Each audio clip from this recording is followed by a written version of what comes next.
Saludos, Dios les bendiga.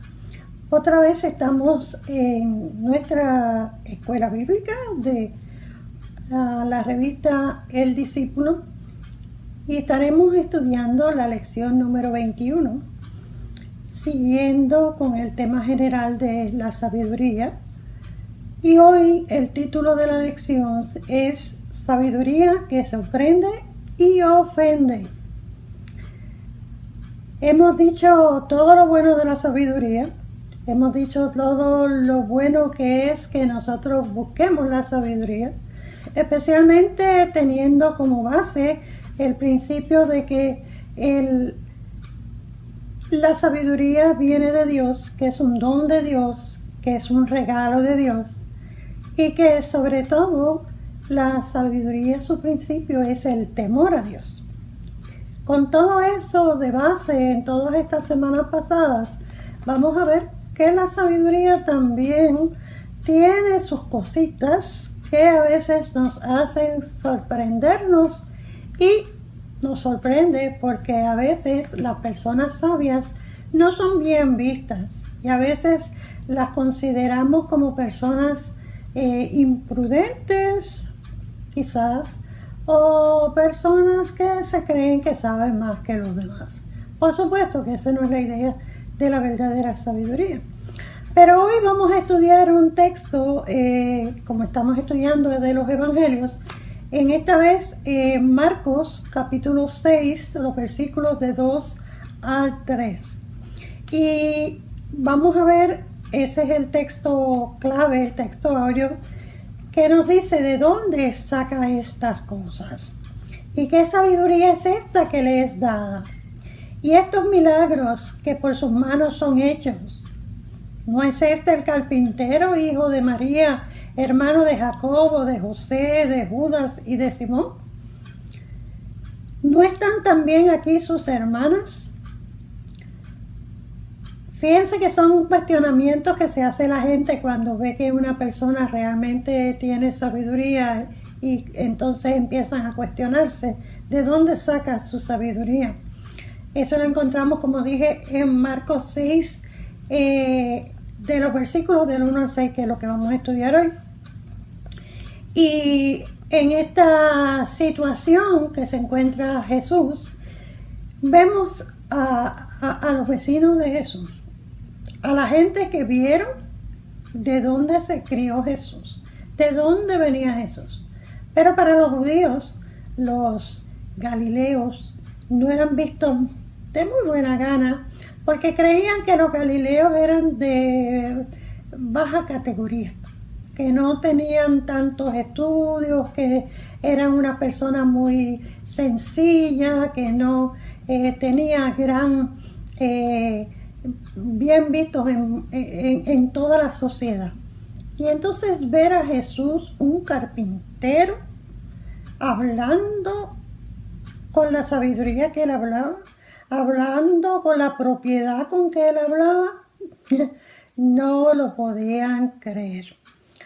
Por eso Jesús les dijo en su ocasión, ¿verdad?, que no hay profeta sin honra sino en su propia tierra, entre sus parientes y en su casa. El mismo Jesús dice el verso que estamos estudiando, que estaba asombrado de la incredulidad de ellos. No podían creer que aquel joven que se había criado entre ellos, correteando por allí con todos los demás niños, y que estaba con un carpintero que no tenía letra de ninguna clase, ¿cómo podía él hablar de esa manera? Bueno, el objetivo de esta lección es entonces que nosotros podamos entender por qué la sabiduría no es siempre bien recibida. Algunas veces le traen dificultades a quienes la siguen y la anuncian. Vamos a ver también, a tratar de reflexionar sobre los límites de nuestra sabiduría, entendiendo que la máxima sabiduría está en confiar en la gracia de Dios. Vamos también a ver si podemos reflexionar sobre los mejores y más sabios modos de practicar y manifestar la sabiduría. Como les he dicho, hemos visto virtudes, bendiciones de la sabiduría. Entre ellos estudiamos que la sabiduría es la fuente de la verdadera felicidad. Mencionamos en alguna ocasión que la sabiduría nos lleva a la bendición. Pero, siempre hay un pero, que provoca oposición, resentimiento y hasta violencia contra la persona sabia. No son muy buen vistas. Es como los muchachos que le dicen estofones, ¿verdad? Los muchachos que se creen que saben más que los demás, o no es que se creen que saben, pero les caen mal a los otros, no les gustan. La sabiduría de alguien, la gente puede reaccionarla de dos maneras. La puede reaccionar positivamente o la puede reaccionar negándose a escucharla. No les gusta hablar con ese tipo de personas y lo rechazan. Le hacen bullying. Le dicen, este es un sabiondo, ¿verdad? Así que hay muchas personas que son mediocres en su inteligencia y en sus conocimientos. No les gusta que le hablen con mucha sabiduría. La lección de hoy, Jesús venía de haber sanado al endemoniado gadareno, de haber resucitado a la hija de Jairo y de sanar la mujer del flujo de sangre. Como era su costumbre, él fue a la sinagoga a enseñar. Hasta el momento él había alcanzado mucha fama. Empieza a enseñar el pasaje de Isaías. ¿Recuerdan? Que yo he venido para dar vista a los ciegos, oído a los sordos, a los presos libertad y predicar las buenas nuevas de la salvación. Y dice él, aquí se ha cumplido esa profecía. Esa enseñanza maravilló a la gente y se preguntaban entonces de dónde viene su sabiduría. En su tierra él no había hecho ningún milagro porque él se había criado allí y no lo consideraban con el poder ni la sabiduría para hacer lo que había estado haciendo en otras partes.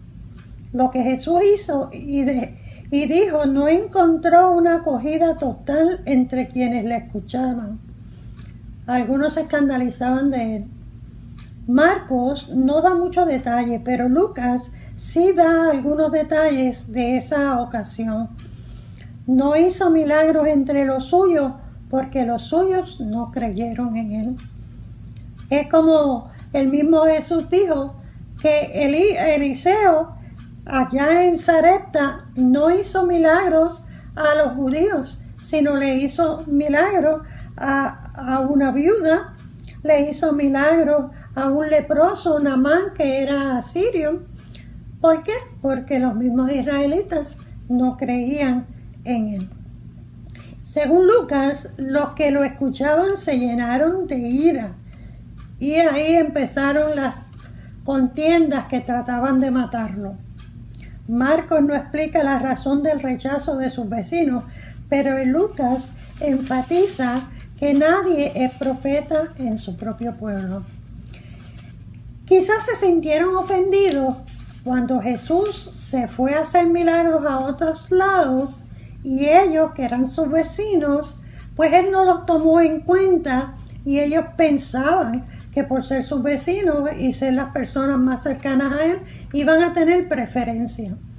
Y él, pues como no tenía preferencia con nadie, él fue donde había un corazón que verdaderamente necesitaba el milagro. Y una persona que lo iba a aceptar, una persona que tenía fe. Y por consiguiente, pues hizo los milagros en otros lugares y no en su propio pueblo. Cualquiera fuera la razón, fue más su incredulidad que les impidió recibir los milagros. Esa incredulidad era tal que los asombra, no tanto a nosotros como al mismo Jesús.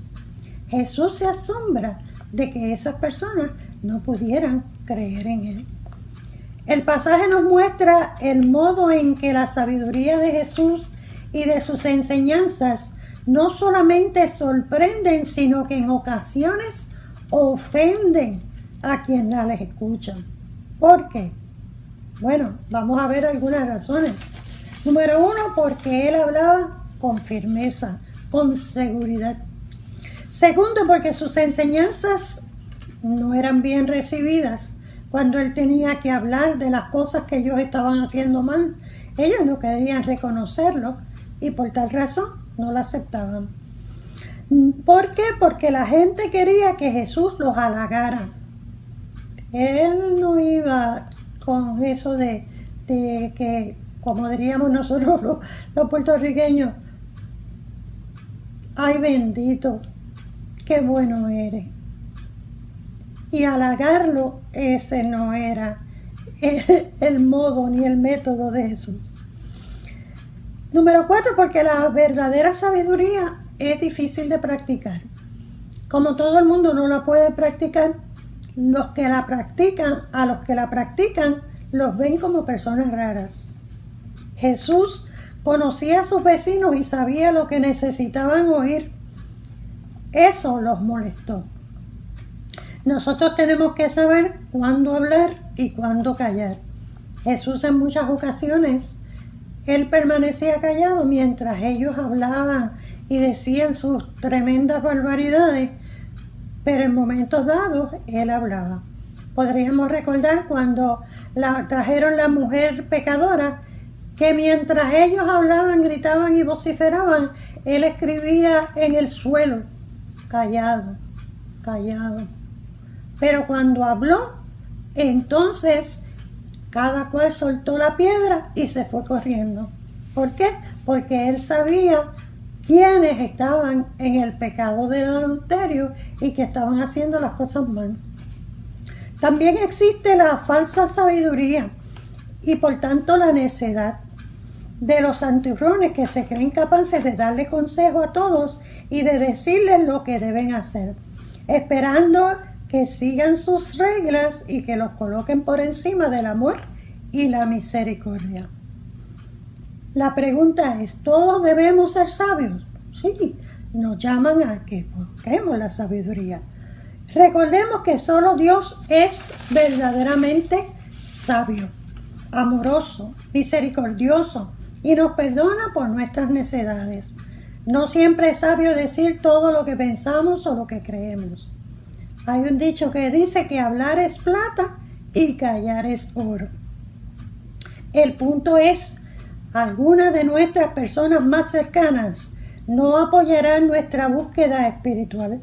En teoría hay gente que dice que es bueno buscar de Dios. Nuestros familiares creen que estamos actuando de manera incorrecta. Esta lección nos recuerda que es mejor buscar la sabiduría de Dios que la aprobación de los hombres.